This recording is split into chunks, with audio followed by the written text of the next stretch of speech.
the Biofriendly Podcast. It's the Biofriendly Podcast. Did we do it?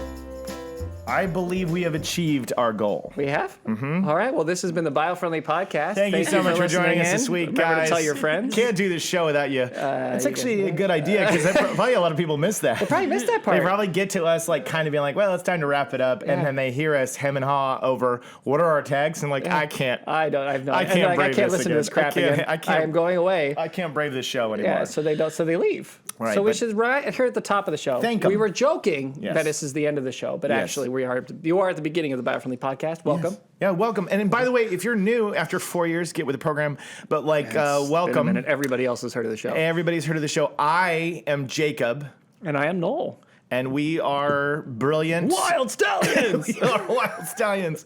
No, we are comedian, actors, improvisers that also believe in taking care of our planet. So we try to make this a fun journey for you to learn, laugh, and love. And love. Laughter. Lots of laughter. Loved her. Mm-hmm. And we say this also at the end of the show. We can't keep making this show without your help. So you need to be sharing this. That's not up to us. That's up to you. That's up to you. So you need to listen to an episode and go, hey, everybody, check out this show. This is like environmentalism that has some wit and fun and silliness to it. And that's what we need more of. Yeah. We never charge. We never charge. We It's don't free. ask. We don't say, hey, tell your friends to give us money. Yeah, and this show is not riddled with ads. No. We don't have. We have zero ads. We have zero ads. This is a public service. We are the PBS. We are the NPR radio. Yes. Yeah. The pretend brother sisters. The pretend brother sisters That's who are what on we tour. On tour. They're on tour this fall.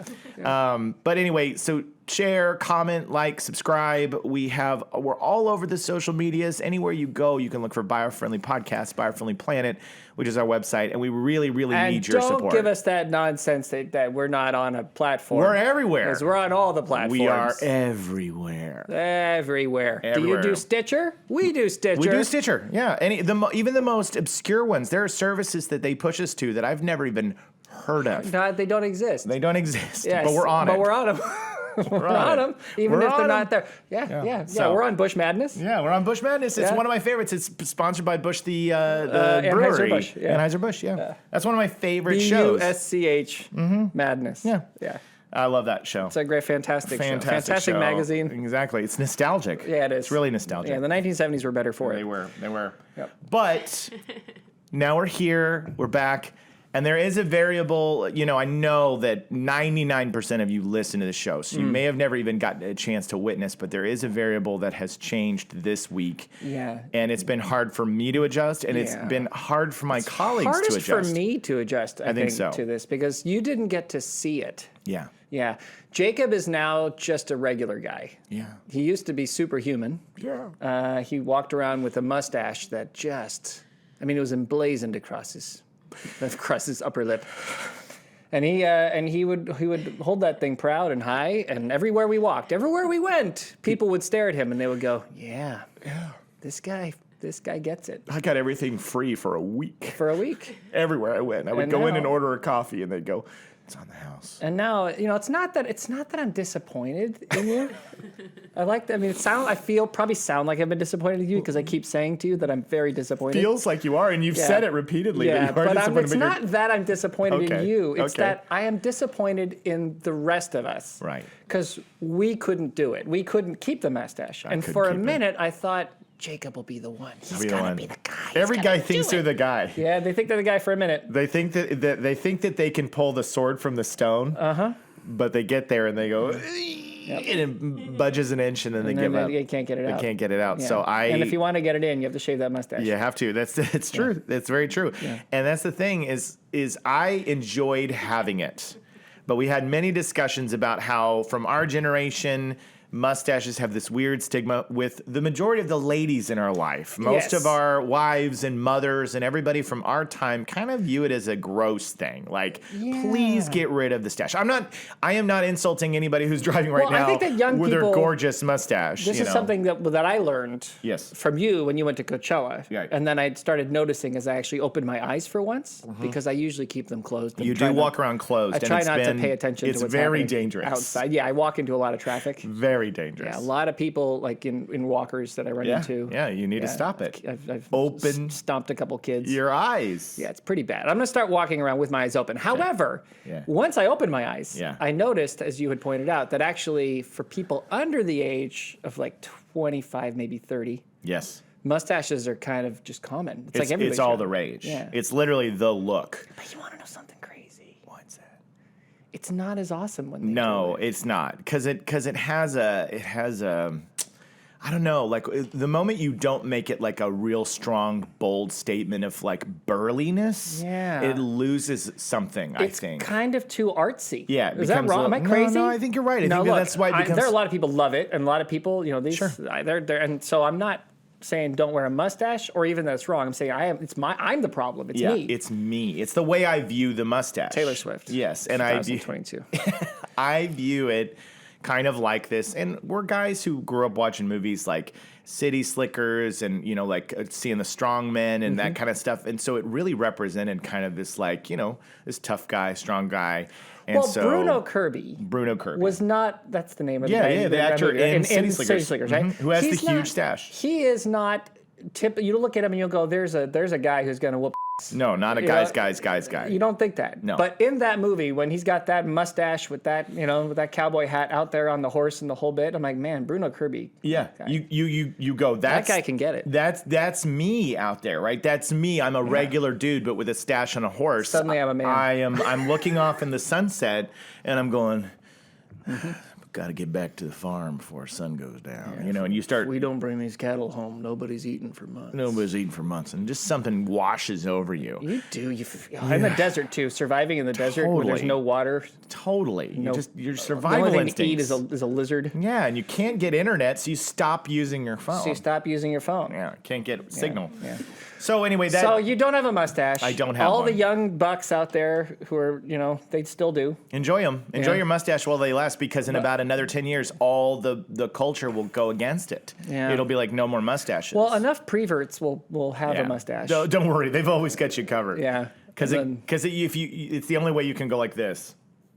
Yeah, it is. Right? And just for those of you who are listening and not watching, he took his fingers from the middle of the mustache area and then spread them wide to part it and then down. Just like that the creepy guy. The creepy guy with the tight shorts. Yeah, that's from elementary school who would stare at the kids and lick his lips. Yeah, exactly. Yeah. So, and that's why our wives make us shave the mustache. Yes. Is because unfortunately when we grew up, that's what creepy guys. That's what creepy guys had. And so did. the wife was kind, and she was accepting of me in theory. But Marge. all of the comments and kind of like the lack of what was being said. Right. It wasn't what was said. It was what wasn't being said. It was what wasn't being said that made me Things go. like, I still am attracted to you. Yes. Yes. I was kind of like. I have love for you still. I was Please remain as the father of my children. Yes. I was going, none of that was being said. And I was beginning to pick up, it was diminishing. And I was going, I better shave this thing off my face. All the dudes around you were like, you're becoming greater. Right. All the women around you were like, he's becoming less. Exactly. And it's an amazing thing.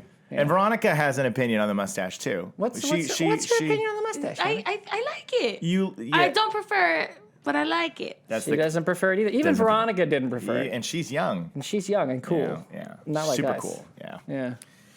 Well, if even Veronica, even if you come to the office and Veronica's like, yeah, it's a good mustache. Yeah, I like it. No. That's when you know, if even Veronica's doing that, then you really had no hope. Exactly. So basically it was just me cheering along. Maybe I'm the weirdo. No, you're not the weirdo. You're like every other dude in my life who texted me and said, love the stash. I think we all just want to be Tom Selleck, Burt Reynolds. I got a comment from my friend Tim. He wrote, grow it back, grow it back, grow it back. Like, it's only dudes. I got phone calls from Scott. I got phone calls from people going, love this stash. Okay, we've got to have an event where we grow out a big burly beard, and then we're away, just us, and then we shave off the beard except for the mustache. And then you have it. And just for us. We'll all be out there. Just for us guys. Just us dudes. Yeah, I love it. I will say, the stubble works. The stubble works. Thanks, man. Actually, the stubble kind of works with your hair. Yeah, it's kind of because you've got kind of like actor hair. Yeah, it's actor. It does need to come down a little bit. I was saying that after is actor hair the right? Do you know what I mean? Yeah, like it's kind of lion's maney. You know, it's kind of big and kind of like like the guy. Luckily, I don't do this with it, but it's the kind of like brooding, looking down with your hair kind of down in your eyes. I don't do that, but I do have that. Gotta say hair though, when he currently. looks down with his hair, with the eyes, and with the stubble, it's a little bit. It's working. A little smoky, with isn't the it? little eyes. Yeah, but I'm gonna toxic. it's toxic. He's toxic. Right? I'm gonna trim it up a little bit though. Like, what are you trying to do to us in this office? I love Jamie. Yes. Yeah, well, obviously we all love Jamie, but it's not our fault that he looks this good. Yeah. She gets it. Yeah. She gets it. She's been with me for a long You know time. what? If Jamie can't handle the fact that the rest of us want a piece, doesn't mean we're gonna get a piece. No, she gets it. Yeah. She gets it. She knows what she signed up for. Yeah. No, but I'm gonna trim it back a little bit. It's once I shaved, I think when you have a big old burly beard, it kind of blends all into one giant hairy area. And then once you remove that, you go, oh, okay, it's getting to a length that I don't know if I want to go much further than this. Hairy area. Hairy area. Yeah, Hairy Area is a song. It's like an aria, actually. It's pronounced poorly by Americans. So it's supposed to be Hari Aria. Yeah, something. But it's from an opera back in the 1300s. I love it. Hari Aria. And we say Hairy Area because we're American. Hairy area, but it's and Hari it's Aria. really beautiful. It has like a ballet dance that goes to it, and the music is just stunning. Stunning. Yeah. Stunning.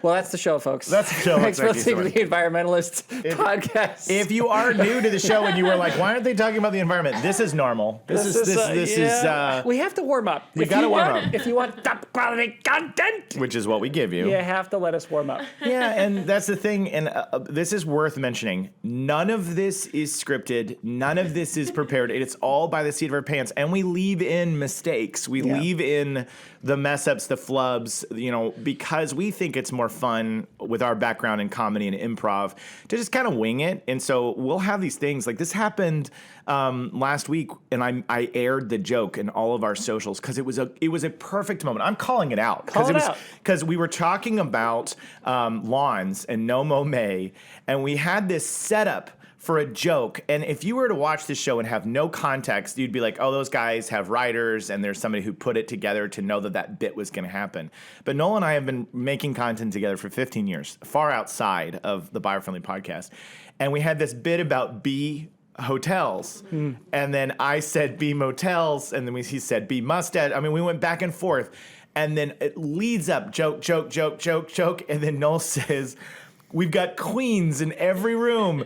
And I lost it. And Veronica laughed because it was just the bada bing, bada boom joke that came to the table in a very natural thing. So I pulled that out because I was like, that's why we do the shenanigans, we do the silliness, because if we get to have a fun time on the show, then it allows us to go there and just enjoy it a lot more. So that's what I love about it. So you got to let us warm up. Gotta let us warm up. Let us warm up. That's it. Yeah, I'm on your side on this one, Jacob. Are you feeling warm? I'm feeling pretty warm. Yeah. Well, because we were sitting we were working. We go from working at the desk to suddenly turn it on. It's podcast time. Exactly, and that's why we have to warm up too. Is because sometimes before the show, if you're like focused on writing an email or you've been, working on doing a bunch of paperwork or staring at a screen for an hour, it's not always easy to just switch on, right? We've had to do that in the past, so the warm up helps kind of get us in the zone. It does. Today I had to actually walk before the podcast. I had to get out there. And clear you did. It out. Yeah, you did because it's been a hot mess out there on the old internets. Yes, it has been. In my internet. Maybe other people are seeing different things. No, I call it the internet, yes. by the way, not my socials or my feed or anything, because it makes me sound older. Well, you're 32. Yeah, I'm 32. And you got to stay relevant. Got to be relevant. Yeah. Yeah. So, but I might, everywhere I'm looking, I'm kind of. It's just been kind of a brown streak. Brown streak. It has been, and I thought the same. And so I came in this morning, and usually topics on the show are,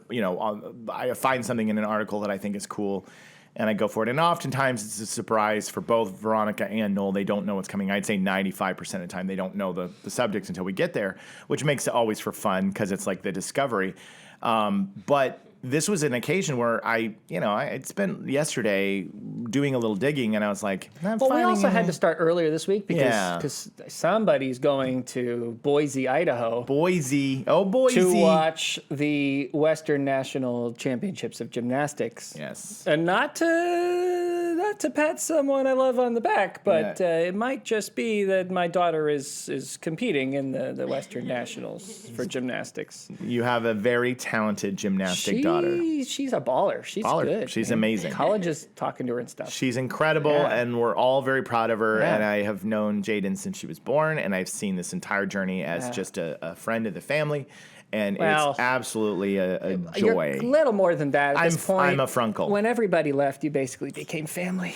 You know, so that's it. You hear that? Literally so much that our son, who has an AP exam on Monday, is living with you guys while we're gone because he can't come out. He can't come join us to the thing. So come over, Owen. Like, where do we send him? We send him to family. That's right. That's right. We are family.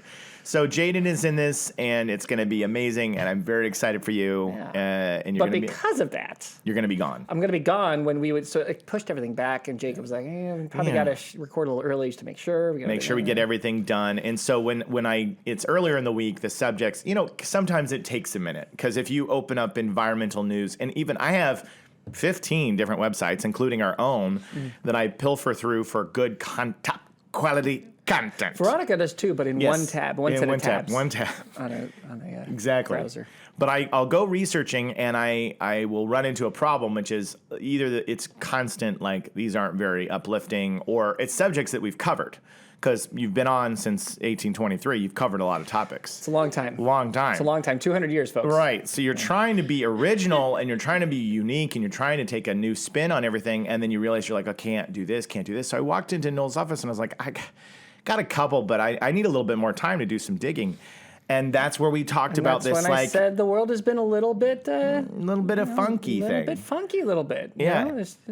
Yeah. And one of the things that everybody's kind of upset about came up in conversation. We're like, we're going to talk about that. Yeah. We're going to talk about artificial intelligence, AI. Yeah. We're going to talk about the fact that every message you're getting from your friends is going, oh, we're going to die. Oh, no, the world's over. That's it. That's it. ChatGPT's going to change over everything. The machines are coming. It's going to be the Matrix. That's what everybody's saying right now. And we're like... I think that we had our instinct generally on basically everything is, okay, if everybody's telling me the world's going to end, and it hasn't ended yet, right? Maybe we should look and see if that's true. Exactly. Maybe let's peel behind the curtain and see the Wizard of Oz and see that it's pulling them levers, smoke in the sky. Exactly. And go, maybe there is some cause for concern. Of course. Like with anything. Yeah. With anything. Like the environment. Like the environment. Like with an automobile safety feature that's installed. Maybe it's not like, oh no, these cars that travel 65, 70 miles per hour are going to kill us all. Yeah. Maybe it's like, well. Maybe all of the banks going under and being consolidated by JP Morgan Chase. That could be a problem. Totally. Will we all die? Maybe. I don't know. Probably not. Probably not. And so what needs to happen is there always needs to be a look at the situation to say, okay, it's definitely new. That is new. And from an entire generation of people over the past 40 years, 50 years, who've seen nothing but movies, science fiction movies that have been told of that this day will come. Mm-hmm. One day, the machines will become sentient beings and rise up and take over. What? I just had a great idea that I got to pitch to my AI friends. Okay. Because AIs are now making movies, right? They're making movies. ChatGPT. ChatGPT makes a movie, and it's like, I did this movie, and they suck still. But But it's going to get there. One day they'll get there. They'll get better. They have to. Yeah. Right? That's come on. Give AI a chance, everybody. Yeah. But I have this idea for a movie. I had to pitch it to my AI. I got to go pull up ChatGPT. Okay. Here's the idea. I want to hear it. Okay. In a world where artificial intelligence runs everything. Robots are in the sky and the ground. AIs are making commercials about drugs to give each other so that they can feel better in the morning. Yes. Food is full of lots of stuff that's not good for you. Yes. The environment is probably going to go down, but not, and it's all AI's fault because it's a world of AI. There's a new threat. Humans. Right. Can these humans take out the AI? Right, totally. Are they going to come up with a plan to start unplugging computers. Exactly. That's the trailer. That's the trailer. And pitch. then all the AIs will be like, oh, no. Right? We got this human problem. These humans can take us over and kill everything. Exactly. This perfect world we put together. Exactly. I will be able to go to AI Donald's Exactly. AI Donald. and eat my AI burgers. That's right. Yeah. That's it. That's the trailer you're Right? going to try. Yes, that's it. That's the one. I'm going to pitch it. I- See if they'll take it. I love it. I think, well, you're going to freak them out. You're going to freak out the ChatGPT. Well, that's it, right? That's the plan. You want to scare them a little bit. Yeah, you got to, because apparently we love doom and gloom. We Yes. make movies about it. Yes, exactly. Yeah. This ChatGPT is such a big deal. I've played with it a little bit. I did open it up one day and I just wanted to see what it could do. Mm-hmm. The stuff you're saying is oftentimes the curated, like the one that works, because oftentimes it really doesn't quite nail it, and it's still figuring things out. Now, it's not being said that it won't, or No, it can. It'll keep getting better. It gets better. That's what it does. Yeah. Over time, it gets more data and it gets better. Yeah. But this thing, first of all, I didn't know this, but the writer's strike here in Hollywood happened today, Yeah. and one of the topics is freaking ChatGPT. That's Yeah. like one of the things they're like, hey, there are programs now that can help write scripts and stories, and like, how are we going to regulate that? You know, because you could plug in and make a movie, like Noel just said, and you know that's one of the things that's on the table. That's a good movie. It's I came up with a really good That is a idea for really movie. great. It's a great movie. Great movie. We should make it. We should make it. With AI technology. Clayton, get your camera. Yeah. Well, and see, I don't know. So my take on that, and I know we're supposed to get to more important topics, but No, we're going to talk about the whole thing with AI today because it impacts our environment. right. I think that the writer's strike is justified. And for those of you who don't Sure. know why, this is a totally off-topic thing, but I find it interesting, so we'll bring it up. Bring it up. So Netflix and Hulu and HBO Max and all of these streaming services that are strictly for streaming now are part of a loophole that existed when people thought that streaming was just like YouTube, Like a fad. or making something on your website. Right. Right. So there were loopholes basically that the union allowed for writing for that Right. that format. Because it wasn't that big yet. And then Netflix became the largest that there is, and Hulu is probably like number 3, I think. Totally. Disney is now number- switching everything over to streaming as well. It's like they're all becoming streaming because it's cheaper and it's what people want, and everyone's unplugging and all the rest of it, right? Yeah. The thing is the writers are not getting the money that they get for writing the same thing that Right. gets the same amount of attention, the same amount of money that creates just as much revenue and profits for the producers as it ever did before. Yeah. They're just doing it on a platform that is misnamed. Exactly. And they're trying to negotiate, how do we fix this so that we get the money we're supposed to be getting that we negotiated in the first place? And the producers are like, no. no. It says right here in the paperwork that this is what you You get. agreed to this. Yeah, Oh, I'm exactly. sorry, I'm swearing. Just get your pencil. Get your pencil. It's all right. I was trying not to. You were doing so good. I was going to turn over a new leaf. No. I'm working on it. You have 2 sides to your leaf, and we'll take either one. Yeah, both of them are covered in. Write that down. Write that down. Anyway, so it's kind of a legitimate issue, right? Yeah. So that thing I agree about fighting for. I'm not too concerned about GPT Yeah, me neither. for the writers, because the fact of the matter is if you can use ChatGPT to assist your writing and get some little things done that make it easier, I think I'm fine with that. But in the end, people want to see a good product. Yeah. And if it's a good product, then they'll pay for it, and it should count. Yeah. Agreed. And if Agreed. it's a bad product because ChatGPT was too based on old data or taking the information it has as opposed to new creative things, well, Right. then you get punished in the box office. Right. You don't get punished by you know, by the studio. I don't think. No, I agree. Yeah. I don't think it's going to be that big of a concern. I just thought it was funny because as of today, as I was looking up stuff on AI, it literally said the writer's strike and ChatGPT. So it's like it's everywhere. It's one of those things that's becoming a part of the conversation that even things are being impacted by it. People are talking about school. And if you're not familiar with what ChatGPT is, it's just an AI, artificial intelligence, system that can, with prompts, create content based on the information that it's absorbing. Like that's how it works. So if you were to go into this system and say, write me a term paper on, ancient Rome, It could absolutely do that for you because it knows all the data instantaneously. Right. And then the problem also, and this is one of the reasons why, before we get to the fun stuff, the lighthearted stuff, the doom and gloom everybody's saying is like, well, this is dangerous because a human can't instantaneously know all information, but an AI can, and all of them can know it immediately. So if you give it to one, it goes to 10,000 instantaneously. It just spreads, and they all know it now. And so that's just not how humans' minds work. And so it scares everybody. And there's this article as well, which was this guy who was considered the Jeffrey Fenton or something. He was the pioneer. The godfather. The godfather Yes. of AI. He's 75 years old, and he stepped down from Google because he said it's scary. I saw that. He's like, it's scary. I want to step down. I want to get out of this. We're getting into bad terrain.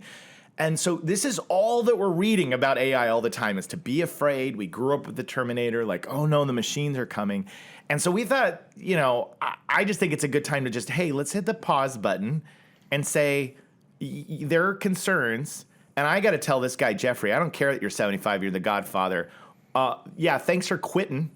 You know what I mean? Like, why not just say, hey, I have some concerns. I'm going to help solve it. I'm going to help solve it. That's like literally them saying like, well, we've discovered that these automobiles crash, 50% of the time. And he's like, well, it's time I'm going to retire. I'm out of the automobile. I'm out of the automobile game. business. It's like, it's too dangerous. it's too dangerous. I just want to say, stop for a second. And why not say, okay, I have some concerns.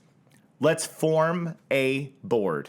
Let's form a council. Let's form a group of people that are dedicated to, regulating how we do this and making sure it's dealt with in the right way and systems that are in place, and not quit. The only thing I think that might be the case in this one is that.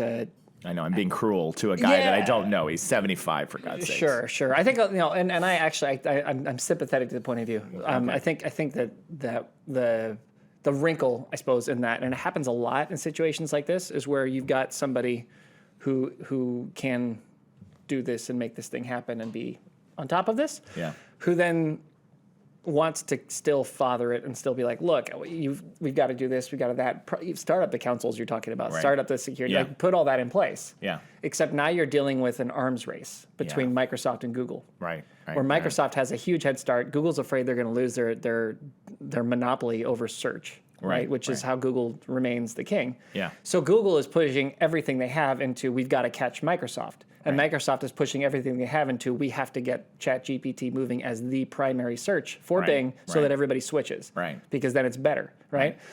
Because there's an arms race going on, nobody who cares about money, which unfortunately is everything in America. The people, the decisions that are being made. We've gone so far to that side of the pendulum. Like that we've swung. We talk a bit about the pendulum swinging, right? Right. In some ways, we've swung very hard. You'd say traditionally left, right? Like socially. Mm-hmm. But in some ways, we've swung. Economically, we have swung painfully hard right. Yes. Like yes. It is. We are so about money and the efficiency of creating more money that it's damaging. I think more so than even the social stuff. Yeah.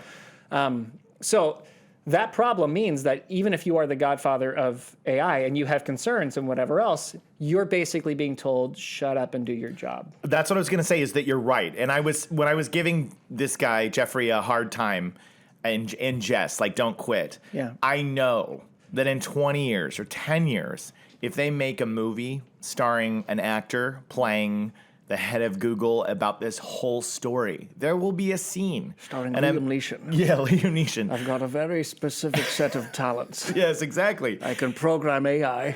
Exactly. And I can kill people to save my daughter. Exactly. It'll be with Liam Neeson, a very old Liam Neeson. Yeah. And it'll be this movie, and the Academy Award-winning speech, which is run by ChatGPT. Of course, it's a robot up there. It's a robot up there, but it'll go to it's an iPad screen with a face that looks like Bob Hope. Yeah, exactly. The person who wins the award, there's gonna be a speech and a scene, and this is where I was answering to your point.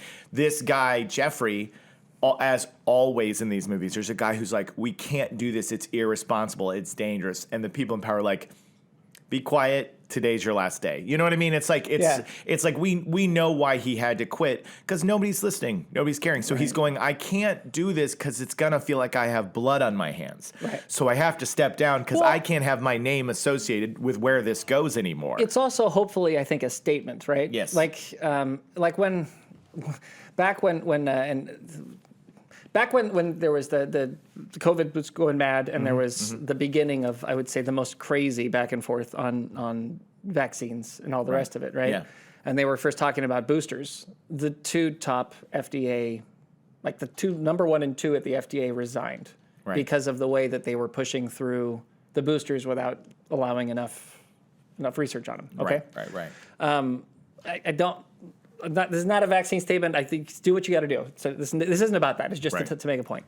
They resigned because they couldn't get the bosses to listen to them or agree to them that, hey, the boosters could be totally fine, but you can't just release them without the proper testing. We have to make sure they go through the process before you do it. And they were basically pushed back against and said, no, this is a state of emergency. This thing is enough. We're just going to go. Right. And so they resigned, and then it caused a huge uproar, and then it actually forced them to delay things and cut back a little bit and do more stuff, right? So sometimes that a resignation can be something that can cause a bit of a pushback and a change. And I think that was kind of the hope. Yes. And I think that, and so jokes aside, the truth is he has every good reason to be concerned. But I do... I said to Noel a funny thing, and this isn't necessarily, I know this is simplification because I don't work in AI and I don't work in technology. But to me, I look at something like this and I go, we as humans still use electricity to power these devices. It's electricity. And we do have plugs and we do have outlets and we do have batteries and we do say and control when things are on and when they're off. And so I was making a joke, which was, if we can still turn it off, then we still have the upper hand. So as long as we're able to turn these things off, then we have something there. Now, I understand when I was reading more that the concern is weaponizing AI, getting it into computers, getting into drones, getting it into Putin's hand, and then he's got a system that's doing stuff, and so he's not going to want to turn that off. So then it becomes this thing that goes outside of our control. So I know there's concerns. I do. But I just think that as a society, with anything that we invent, planes, computers, drones, the research and technology that we create, we still are the ones creating and working on how to make it come together. So as long as we keep our eye on the prize and say, we can't let it be where one day the entire world is run by AI and we have no control or say in it anymore, because that would be a disaster. And I think that the people who are creating it know that. I'd hope. Yeah. This is where Noel's like, no, that's why we're in. This is why we're in the brown streak. This is why we're in the brown streak. This is the freak out about it. So, yes, I actually there are some aspects of that I agree with, and so I'll start with that. Okay. There are a couple of different universes now that we're talking about that we have direct contact with because of this. Mm-hmm. Okay. There's this one that you and I live in where we get to touch this physically table the table's and here, hold this cup and interact and shave our mustaches, interact with all of this mass and all this light and energy and time and all this is like our space, right? This is our universe. AI cannot directly and will not ever be able to directly live in that universe. It can only live in that universe if it has some device with which to do that. Right. That is true. It has to have the drone. Yeah. It has to have the robot body. Westworld. Westworld. Right. So while it can cause a tremendous amount of damage by just being in the digital universe, because the digital universe is, let's be frank, where everybody is now living also, right? It's very true. I went for my walk this morning. I went and got a coffee. Mm-hmm. I went into the coffee place. I keep my phone in my pocket whenever I leave the office. I keep my phone in my pocket as a point of pride. That's what I do so that I can see the world and stay out there, right? I sat down and there were 12 people in the coffee place, and every single one of them had a phone within 6 inches of their nose. Mm-hmm. So that's not weird. That's not weird. That's just how the world is. That is. I'm alone. I'm here. I got nothing to do. I'm going to check out what's going on in the world, which is digital. Mm-hmm. In that world, we have no hope.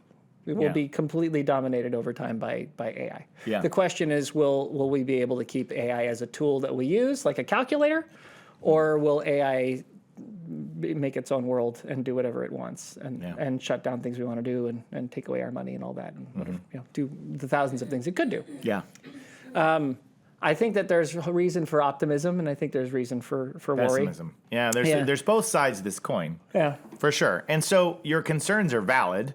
I mean, look, I have a lot of buddies that are sending me hilarious videos. Everything from, one of the funniest ones I've seen is they asked AI to generate a pizza commercial. That one cracks me up because it literally does a video of like an old school pizza commercial, and all the faces are like distorted as they're trying to eat the pizza because it's trying to figure out like how to craft a little kid and how to craft a mom. And I saw that video and I was like, this is hilarious, weird, and creepy. And then I also had a friend send me a story about how they assigned a bunch of AI systems to make money. And so they told them to do it, and then this AI went to a Fiverr writer, and basically the AI hired a Fiverr writer to get past a robot code. You are not a robot, to bypass it because the AI couldn't bypass it, but a human could. So the AI hired a human on Fiverr to bypass the robot CAPTCHA code. Are you a robot? Or are you a human? It got past it, and that's how it made its money. So it's smart, it's clever, it's willing to go beyond what we programmed to do. So that when people see that stuff, they go, it is programmed to do that. Yikes. Yeah, it was programmed to do it. It was programmed to lie. Yeah. It's make money. Yeah, make money. There are no rules. Yeah. It learns how to lie from humans. Yes. It sees that it's an option. Yeah. And then it does it.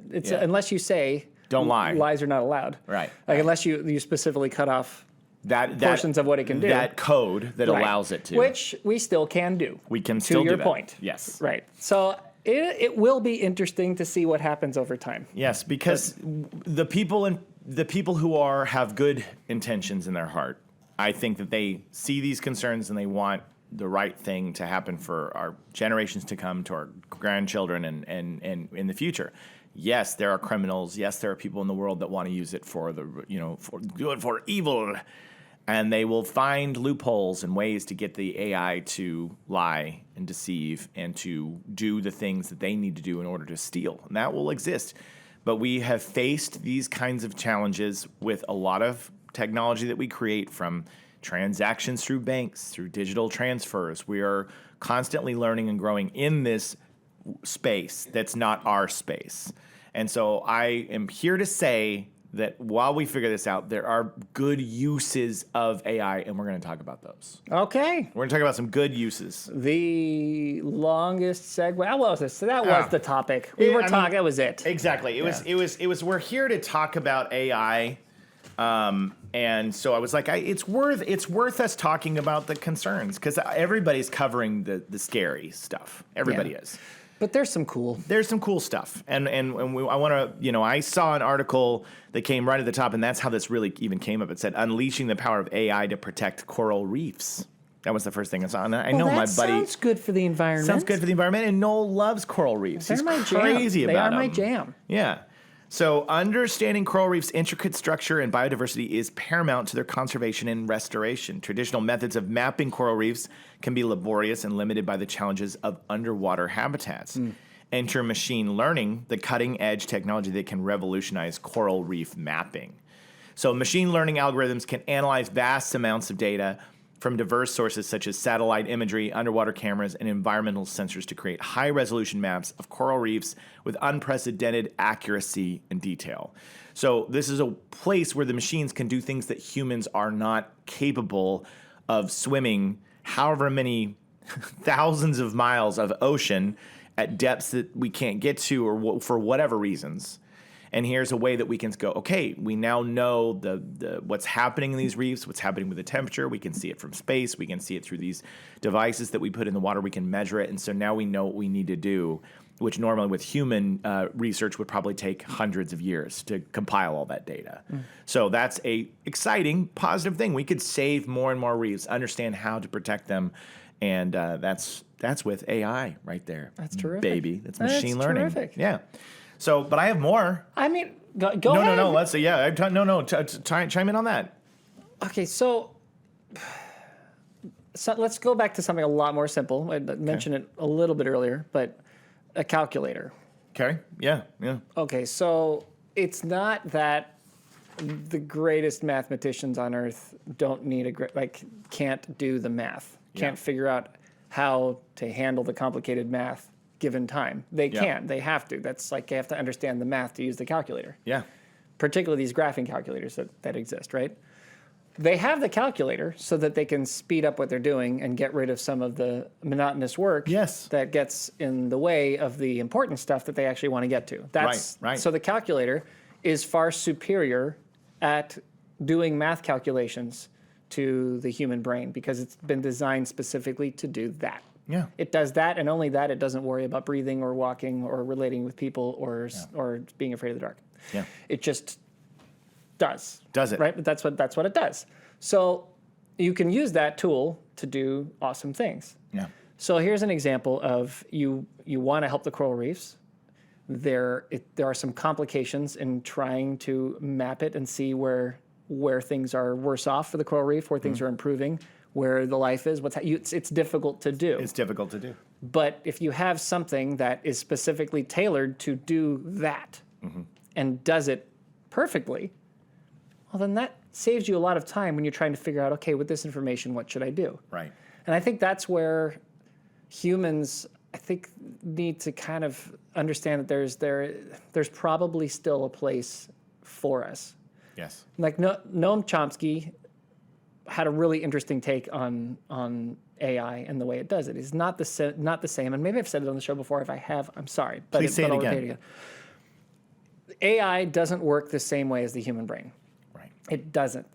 AI's job is you start with one thing, you differentiate, the next thing differentiate, next thing, and you get as much data as possible. You take all the data, whatever data you have, all of that data is then used to create an answer. Mm-hmm. The human brain works the opposite way. The human brain works with almost no data. The idea is you take as little as possible and you extrapolate and try to figure it out. And you take guesses at what's the right answer, and then you figure out, okay, that's probably about the right answer. And then if something works, you go with it. And if something doesn't work, you keep trying. The human brain works differently. It's how a baby learns to talk. Right. A baby doesn't sit there and then get every single piece of the human language thrown at the baby every moment of every day from the beginning. Right. A baby sits in a room with a mom and dad who just say, I love you, you're so cute, doogie boogie boo. Mm-hmm. And then that happens for enough time, and then enough grandpas and grandmas and aunts and people talking around doing enough different things that the baby goes, hi. And everyone goes, oh my God! Yeah. He said hi when I entered the room. And then it's this amazing miracle, right? And the baby goes, oh, hi was good. Yeah. Okay, let's try more of this thing. What's that other thing I said? Duck. Oh my God, duck. Huh. The yellow thing that squeaks is a duck. Good. Yeah. And then you take that tiny piece of data and then you expand that into stuff. Yeah. And you try things and you experiment and you mess around and you fail and it just works a little differently. Sure. It's very little turned into a lot. Yeah. Yeah. And so the whole thing about the human experience is you get incredibly creative and you do things that haven't been done. Right. You do things that have never existed. You come up with ideas that haven't been thought of. Yeah. You get curious about... Push the envelope. You get curious, right? Curiosity. You ask questions about why is this thing that way? Right. And you observe and you figure that out. That's a human brain. That's the way the human experience works. Yeah. The AI experience is not the same as that. The AI experience is take all of the data that exists and use it to solve this problem. Right. That's very different. Yeah. So there is room for people in this maze. It's just scary because we don't really know what that is, right? We haven't kind of gotten to the bottom of the fact that actually there is probably a place for people. And that, yes, the art like an AI movie, one day, like the AI pizza commercial will be a flawless AI pizza commercial. It will be flawless. It will be flawless. Mm-hmm. But if you want a pizza commercial that you've never seen before, that makes you go, huh, right, probably going to require a human who's looking at something odd. Right. and interpreting it in an odd way. That's a good way of looking at it because the pizza commercial is a good example. It compiled the data and pulled everything from television commercials from the 80s and the 90s and the early 2000s. And it was doing all these cliche things that we know to be true. And that's all it can go off of. It's like, what is a pizza commercial? What you've given me, what you've fed me. So I will recreate that in its own unique way. Yeah. But a director who sits there and looks out a window and decides to sell pizza in a way that you never would think of, and it becomes the next big hit, the Super Bowl commercial that everybody's talking about, that comes from a place of human inspiration, that comes from, I don't know how this is going to work, but I'll try. Yeah. Right? I'm going to try it out. You know when you're just talking with someone and they just say something random and weird, and you laugh? Yeah. Like, that doesn't make any sense at all, and I love it. Yeah. That's human. That's human. That's that's what we do. That's kind of how we work. We work that's our jam. A little differently. We do. But you said something that was really good. It was so I found an article that said 7 benefits of AI that will help humanity, not harm it. So the first one was what you just said, which AI has and will continue to enhance automation to the calculator point. It just said one of the main benefits of artificial intelligence is its ability to reduce the drudgery involved in many work tasks. Repetitive, tedious tasks in any job are the bane of many human workers. So like things that require over and over tasks like that. So in a lot of ways, that's a good thing. It can help free us up to do other things. I just need this to calculate. It's the calculator effect, right? I don't have to waste any more time on that. So then it goes to number 2, which this one made me laugh so hard because it said improving. Oh, I'm about to skip one, aren't I? I'm about to go 3.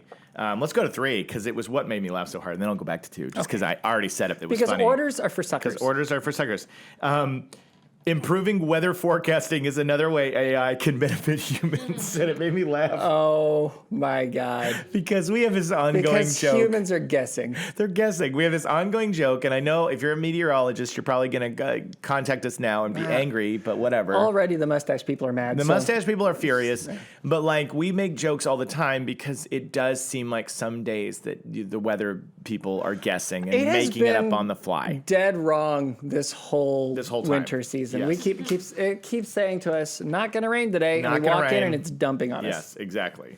So we kind of poke fun. So I love the idea that it says it's going to be, don't worry, this is going to be able to fix the weather problem. Let's see what it says. It says weather forecasting. It's the opening sentence.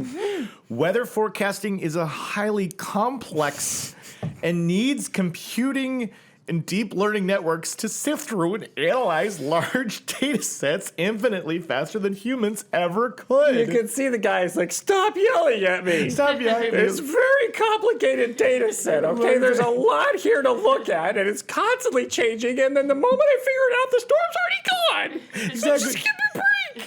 Look, man, when I watched the weather when I was a kid, they had beautiful hair. They pointed with thumbs up on the TV, and I thought that looks like a cool job. I have no idea what I'm doing. I just wanted to be the cool guy on the TV saying, I'll see you in 15 minutes with the weather. Exactly. And then there's entire countries that are dedicated to just babes being on the weather. Just babes. Like, come on. What do you America's become that actually as well. Yeah, it's American now too. It's like we just look at this guy and we take a guess. So I love the explanation. It's like the artificial hard, intelligence. It's and hard. I need a smarter computer to do it, okay? We have seen artificial intelligence and its associated technologies used in weather and climate forecasting. Climate informatics, for example, enables greater collaboration between data scientists and climate scientists. So this is a way that AI maybe can come along and go, sit down. I got you. It's all right, buddy. You suck at this. Yeah, you suck at this. Tomorrow it's going to be 68, and yes, it will rain at 2 p.m. You know, it's going to be that kind of thing. And you're like, sweet, finally. Well, the thing is, like, you have to get specific with that. And I think that's where it gets hard, right? Because the entire cloud isn't raining. Yeah. Right? No. Like, you look at, well, sometimes it is when there's a big enough storm. But Sometimes, a lot of times you get through and there's a giant storm coming, you think? Yeah. But not all there's only slivers of the cloud that are dropping water. And so then, like, where's the sliver going to go? Exactly. And that could change with the way it's true, variable. Right? Yeah. Right. So if you have an AI, you might be able to be like, you might be able to every second he can adjust. You could know exactly what's coming at all faster. times. So I'm not saying we're going to put you beautiful weather people with your booties in front of the maps out of the job. I mean, no. I mean, that's going to be done by... We're going to watch you no matter what. Yeah. But does anybody watch that anymore? No. I mean, I think they're going to get out of a job just because they're not... I don't think anybody's checking on that. I think everybody checks their app to see what the weather is. I don't know anybody who wakes up in the morning who goes, what's the weather today? I need Charles to tell me. You know what I mean? It's like, I don't know anybody who does that. But Charles is fine, though. Yeah, it's fine. He's fine. He's fine. I'm glad I skipped 2, by the way. I glanced down and I think 2 is like an addendum to part 1, which was AI can help eliminate the necessity for humans to perform tedious tasks. Yeah. So it's just more of the same, right? Yeah. But this next one, number 4, this is a good thing. Okay. This is a really, really good thing, okay? Mm-hmm. Next generation disaster response is another reason why AI is good. I believe it. That would be, look, we got out of a disaster over the past couple of years. We have catastrophes like earthquakes and floods and all, when a building collapses or there's a hurricane, and the AI is going to be able to understand really quickly what we need to do in a certain scenario, what's the safest route out, how we can make sure we're ahead of something. So this also links to the weather, but beyond that, rescue workers are going to be able to know, don't go in this way. This is not a safe entrance point to get people out. It's going to be able to evaluate the data from all the past disasters and responses to be able to know how to handle a situation. And that's why these computers can be working in our favor. Absolutely. You put the right kind of monitors on levees and on dams and things like that, you probably have a better chance of understanding where weaknesses are that need to be patched and fixed up just in case the next storm comes. Yeah. Things like that. Yeah, there's a lot of good uses. Yeah, it says 2017 California wildfires led to the burning of more than 1 million acres of land. This obviously, I don't even think it takes into account a lot of other bad fires that have come since then. 1 million acres of land, 46 people lost their lives to the devastation. So, and then, it does mention this one, the large-scale wildfires in Australia between 2019 and 2020. So due to the increasing threats of extreme weather events like these, more and more government authorities and organizations are embracing artificial intelligence to help fight these disasters with algorithms and satellite data. Yeah. So this is a good thing. It's a good thing. Help save our lives, AI. Okay, this one's interesting and probably controversial. Okay, let's hear it. AI could fight alongside humans in battles. Yeah, that'll be the end of the world. This is the rise of the machines. Yeah. That's the one that I think this person, I'm like, do not give the robot a gun. Do not give them a laser guided missile. Do not give them the launch codes. Please do not do that. I mean, look, this is what scares me. It's gonna happen. Yeah. I wish that I could tell you it's not gonna happen, but it's gonna happen because there's a lot of money in it, and because we're obsessed with having the best weapon. Yeah, right? I know. So it's going to happen because if you have a drone that has AI mapping and can adjust things on the fly as it's zipping inside of a building, like they already have computer enhanced drones that do that, where you don't have to pilot them as hard because there's automatic adjustments that are made on the fly. Like literally, they get these these tiny little ninja drones. I'm sorry, I swear it again. It's okay. Tiny, dadgum little ninja drones, and they go into small spaces. like office buildings and just bunker. Annihilate people. Absolutely, and you go, and it literally could walk under. It could literally fly under the crack under a door through a slightly open window, make its way in, do its job, get out of there. They have missiles that can fly through mazes and blow up a target in a room in the corner in the back. Like it's already gross. Yes, it's already disgusting. It is, and gross. It's only going to get more so. I mean, we're frankly probably already behind the game. Honestly, I think they already have AI and all this stuff. Yeah. And have had it for years. Well, let's look what the first line says. Yeah.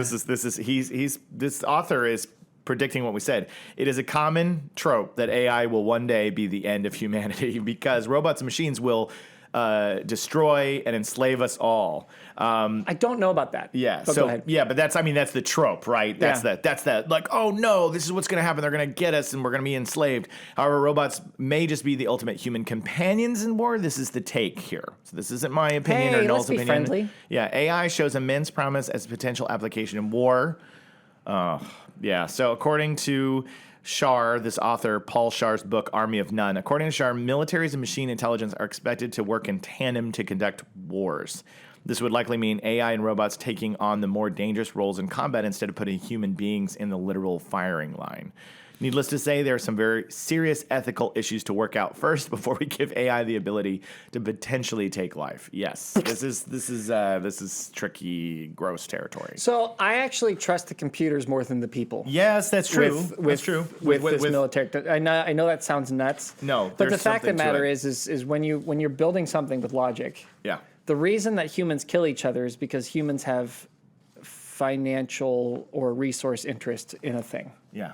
That's why we do it. Like we come up with lots of other reasons. It's for God. It's for it's revenge. It's because they're not democratic enough. It's because whatever. But in the end, revenge, right? Yeah. The Trojan War was over a woman. Yeah. There's a lot of different bad reasons why we fight each other. Bad reasons why we fight each other, but they're very human reasons. They are. They are very human reasons. If you think about an AI, again, remember that you're talking about something that thrives in the digital universe. So if it wants to continue, it doesn't need the space that we need. Right. What it needs is to have enough computing power and enough energy drawing power that it can continue to survive and do whatever it has been programmed to do. Right. That's not the same as being a human on Earth, where there is a limit to, like in the digital universe, there is no limit. The resources are irrelevant. The resources exist in the digital universe. It's all digital. It is what it is. Yeah. So the only reason that logic would say I need to destroy these humans is because the humans are in the way of them getting something they need to continue to do what they're doing in the digital universe. Right. Not what they're doing out here. Right. So I don't actually really think that there's going to be the Terminator takeover that people think there is. Right. I think the biggest issue is going to be that humans will be less necessary. Just like the life experience will be different. And I think that you'll find over time that as you need less people to survive and to do things, right? Like you don't need to have. We're already seeing you don't need to have 8 kids to run the farm anymore, right? Because you can get food because of technology pretty easily. Yeah.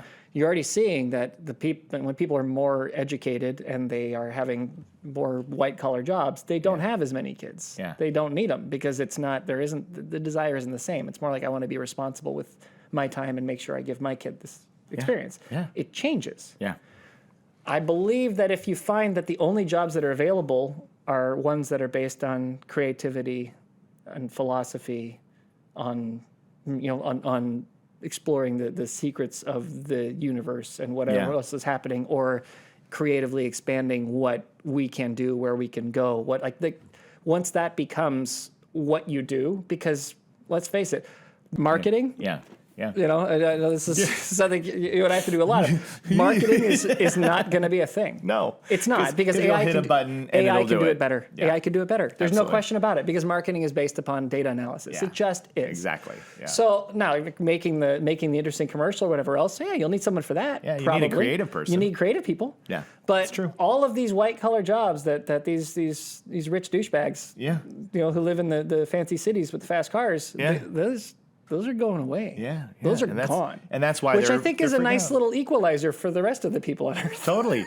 I thought to myself, as you were saying all this, I was like, you pitched that trailer earlier where you said the idea of the humans are the threat to the AI. I was like, that's where you open up the movie, right? The movie is the AI at what point 100 years ago got so sophisticated that they just locked the door to their universe. Yeah. It's only between them. Yeah. And so the physical world, they don't even interact or engage with it anymore. They don't need it. They don't need it. And so it's a locked system. And they're just thriving in this digital space. As long as they're powered and alive, they're doing good. Yeah. And then the movie... They have the ability to annihilate us if we try to stop them from surviving. Right. But probably don't need to expand that much. Yeah, and so if you had the movie begin where they've been living for 100 years, just kind of cool and in there with no human interaction or whatever, and then the movie begins because a human finally figured out how to just log in again. You know what I mean? It's a comedy. And there's a comedy. They're like, "What's happening?" There's just some jerk then Mike logged in. Yeah, it's and they're like, "We haven't had a human log in for 100 years."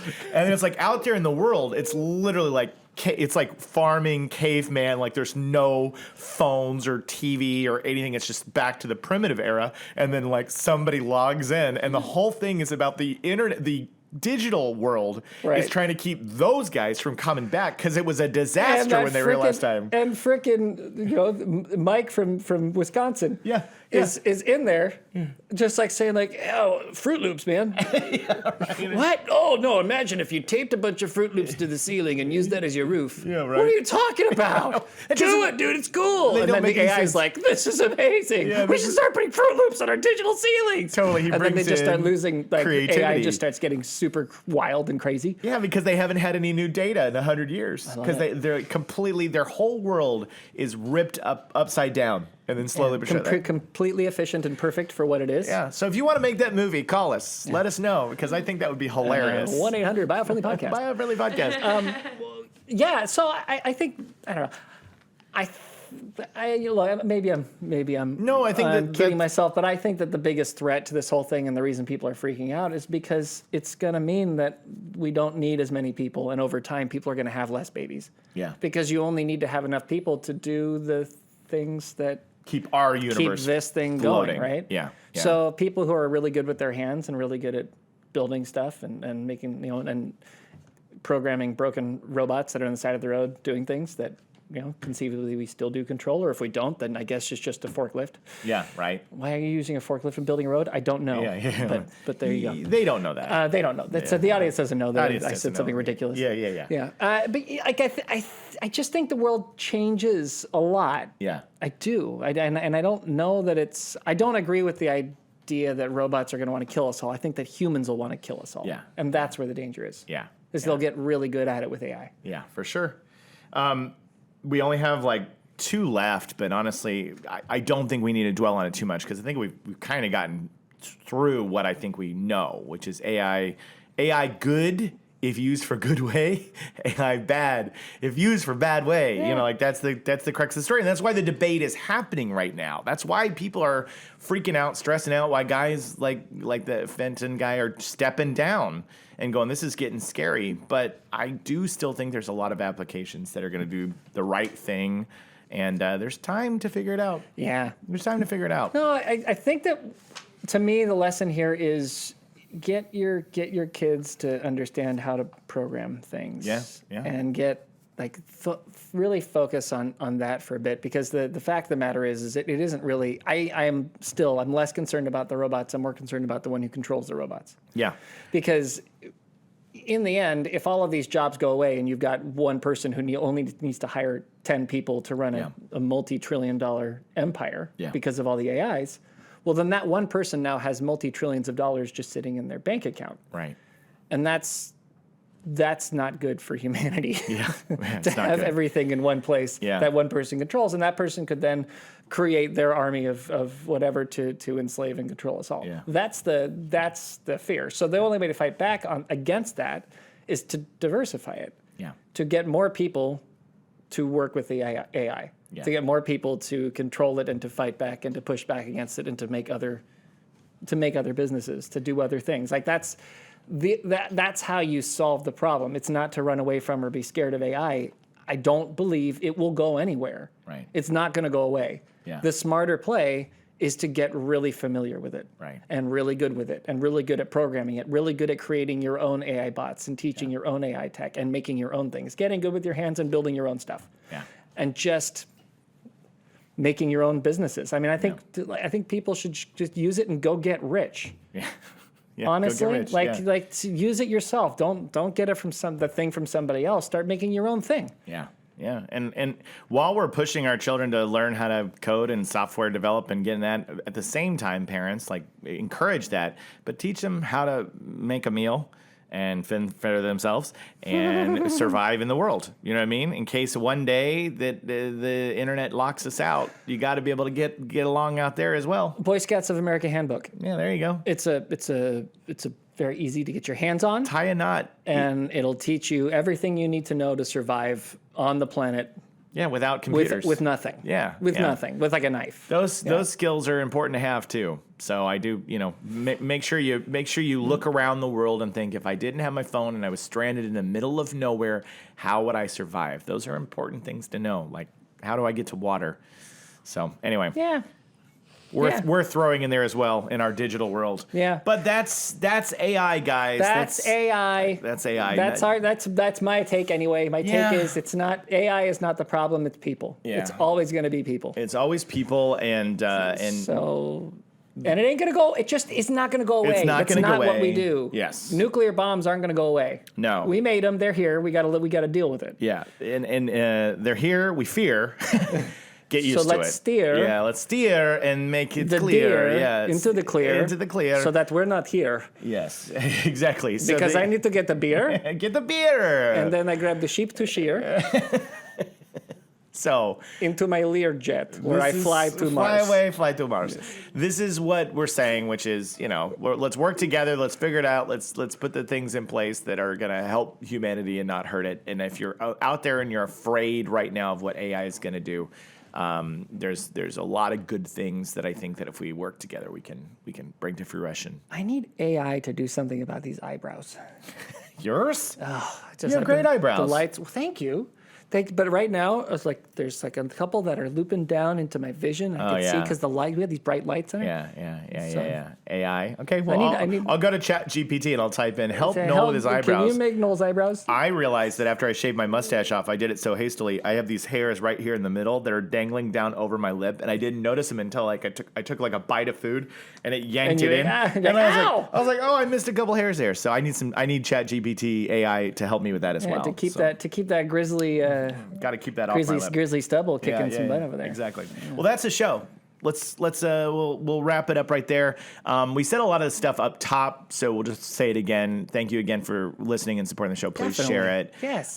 We love having you here, and I think this was a cool conversation. This was a cool subject to dig into. Neat. I hope that it gave some I think so. perspective and happiness on the whole thing. I don't know. I think we'll be all right. Look, I think when you have an environmental podcast and you've been on as long as we have, I think there's going to be a need that talking about things that we can do to be sustainable is important, but also we need to have the subjects that everybody's reading and worried about in living in the world. These things are things that we should address because it's just being alive is part of the environment. Yeah. Just existing as part of the environment. Yeah. So I'm happy we tackle these kind of subjects. And if you want to have us address something else, please recommend it to us on social media. We'll always take it under account. We usually try to hit all the subjects that are recommended unless it's completely inappropriate, and then we won't do it. What? I forgot something also. Okay, I read that was fascinating. Well, this is it.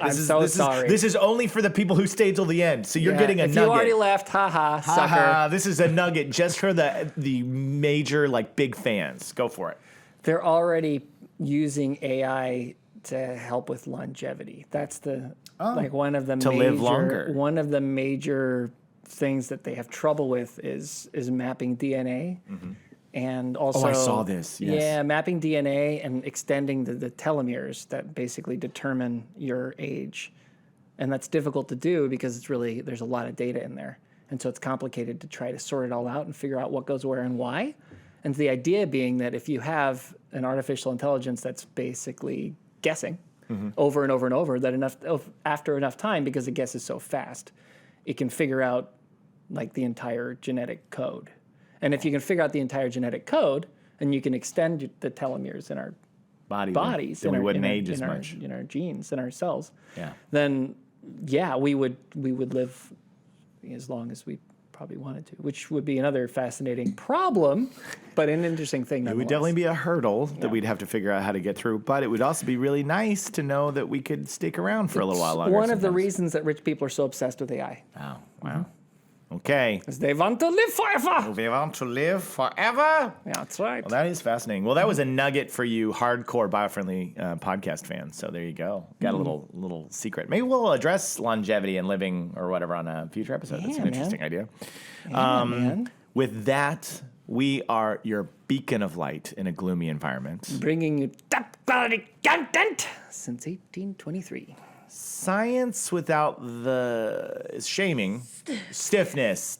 Science without the stiffness. Green without the gray hair. Close. No, it's a lot of that, unfortunately. Yeah, Green without the groaning. Exactly. Inspiring fear and love.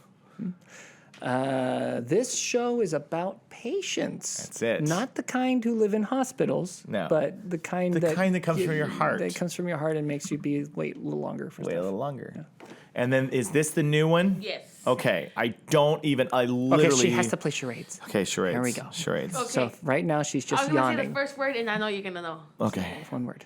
Careful. Oh, I still don't know. Careful. I don't remember I that. still don't know. I still don't- Careful. Careful. Just careful. You There's might a lot catch- of rocks out there. Wait, I gotta remember. Careful. You might catch feelings. Because we talked so much about catching feelings. Yeah. It's too good. I don't want to let it go. That one's gonna stick. Because I think just like twice and it'll get there. Careful. That is for gonna catch me. That's one of feelings. the on the top of the list of things that Zoomers have come up with in terms of catch phrases. feelings. Yeah. Catch that's feelings. That's why we added it. Oh my that's why we added it. God. Because last time we were mystified by how wonderful that phrase is. It's so accurate. Yeah, careful. You might catch feelings. And with that, Veronica says, Stop and smell the flowers. lovely. It's the Biofriendly Podcast. It's the Biofriendly Podcast.